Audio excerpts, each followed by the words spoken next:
Olá, estou aqui com o Dr. Luiz Clemente Rolim, que ele é responsável pelo setor de neuropatia e pé diabético da Escola Paulista de Medicina. E o Dr. Rolim acompanhou agora há pouco um estudo que vai ao encontro de algo que já se sabe, que a neuropatia ela é a complicação mais subdiagnosticada do diabetes. E esse estudo, o Dr. Rolim, foi um estudo bem amplo, né, como o senhor estava me contando, e acabou provando isso, porque o resultado foi surpreendente. É interessante, o professor Dan Ziegler, agora de manhã, apresentou uma oral presentation, né?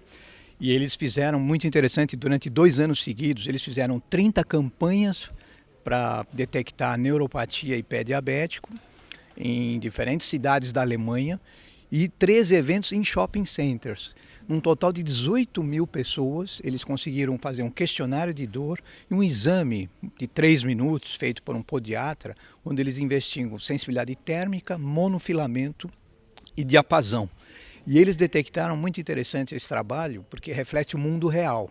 Eles detectaram 2 coisas importantes. 1/3 de todos desses 18 mil pessoas tinham pré-diabetes, ou tinham glicemia de jejum alterada ou intolerância à glicose. E mais, 76% daqueles que tinham diabetes, no caso do tipo 2, a maioria, desconhecido, eles tinham uma neuropatia diabética dolorosa, ou seja, esse trabalho prova que uma das causas de neuropatia diabética dolorosa importante é o diabetes tipo 2 desconhecido. O paciente já tem diabetes há alguns anos, mas ele desconhece, porque ele não valoriza formigamento, não valoriza as queixas dos pés, e os médicos também não investigam, porque às vezes nem o paciente sabe que é diabético, não está sendo investigado. Então isso é um trabalho que vai ser publicado provavelmente logo, mas que impactou bastante porque reflete o mundo real, né? Certo. Dr. Rolim, também o senhor participou de uma aula com 3 conferências aí sobre a neuropatia dolorosa, né? O que há de interessante, de novidade para o tratamento? Então, Angélica, pois olha, hoje de manhã teve um simpósio chamado Avanços em Neuropatia Diabética Dolorosa. Tiveram 3 grandes conferências muito boas. A primeira foi um professor de Londres, onde ele falou, as 3 conferências, uma falava sobre os aspectos periféricos da neuropatia diabética dolorosa, a outra falava os aspectos centrais, e uma terceira, que foi o Roy Freeman, da Harvard, falou sobre a neuropatia, novidades em neuropatia autonômica diabética. Então vamos falar um pouquinho de cada uma das 3. Na primeira, esse pesquisador, é um neurologista, pesquisador, né, de Londres, ele abordou 2 novidades. Eu acho que para o médico brasileiro e o endocrinologista, o clínico, vale a pena saber que há 2 drogas que estão chegando aí. Uma é uma coisa mais antiga, que até ele classificou assim, é um vinho velho numa garrafa nova. Ele deu essa classificação. Nada mais é do que o ácido capsaicínico que nós temos no Brasil para tratar tópica, é um creme que você passa nos pés para tratar a dor tópico. No Brasil nós temos de 0,075% a concentração. Eles estão pesquisando, já está em fase 3, a 8%, é 100 vezes mais potente. Então qual é o lance, o que eles descobriram? Que quando você aumenta 100 vezes a concentração na pomada desse creme de capsaicínico, ele penetra na derme, epiderme e derme, e ele vai, digamos, desfuncionalizar o nervo, porque a grande crítica a essa droga seria que ela destrói o nervo, mas parece que não. As pesquisas mostram que ela desfuncionaliza o nervo. É como você podar uma planta. Quando você poda a planta, ela começa a crescer melhor. Quando você desfuncionaliza esses neurônios hipersensíveis da neuropatia diabética nos pés, eles passam a brotar, a regenerar de uma forma mais fisiológica. E isso trata a dor. É interessante que, como é a 8%, você aplica uma vez a cada 4 semanas. Você aplica uma vez por mês a pomada. Mas ainda está em fase 3 e os resultados, teve pacientes que responderam muito bem e teve pacientes que não responderam nada. Então o grande lance é quais são os que vão responder, quais são os que têm um nociceptor hipersensível. A gente chama, é a questão porque essa pomada ela vai desfuncionaliza os nociceptores presentes na epiderme e na derme. Então, quais são os pacientes que vale a pena administrar essa pomada, porque melhora muito a dor, e quais os que não? Isso vai depender do fenótipo da dor. Eles estão investigando o fenótipo da dor, o tipo de dor e o exame físico, o que você encontra alterado, se tem alodínia ou não, se tem hiperalgesia ou não. E a segunda droga que ele comentou, muito interessante, vale a pena ressaltar, é uma droga que nós chamamos de inibidores do receptor de angiotensina 2 tipo 2. Todos nós médicos conhecemos os BRAs, bloqueador de receptor da angiotensina 2 tipo 1, que são losartana, todo mundo está acostumado a usar, antihipertensivo, né, inibidor do bloqueador de receptor da angio 2 tipo 1. Essas drogas para dor são os inibidores dos receptores da angiotensina 2 tipo 2, que está presente na epiderme e nesses nossos receptores. Então, essa droga já está em fase de 2 para 3, também está tendo um resultado muito bom em dor neuropática periférica de pacientes diabéticos, e é uma droga promissora que poderá chegar aí nos próximos 2, 3 anos ao mercado. Isso é um grande avanço.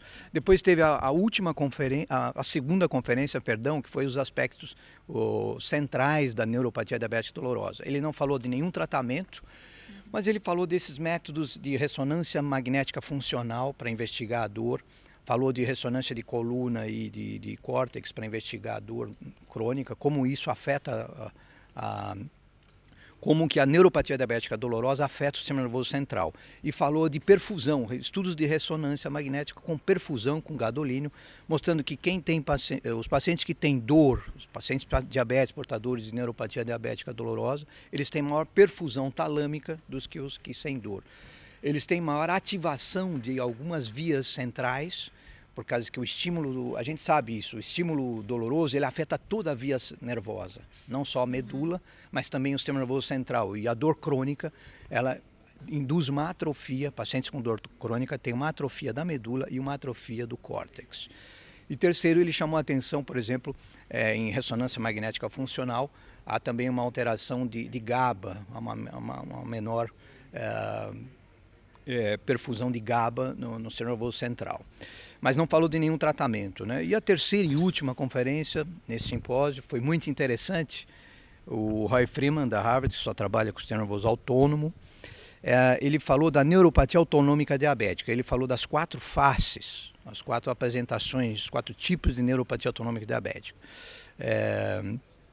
Realmente tem algumas coisas, novidades, mas basicamente o que ele falou, a neuropatia autonômica diabética acompanha a polineuropatia diabética, e aí ele chamou muita atenção da neuropatia autonômica cardiovascular, que aumenta o risco de morte e de evento em 2 a 3 vezes mais. Então é importante detectar isso mais precocemente, porque ela acompanha a polineuropatia sensitivo-motora.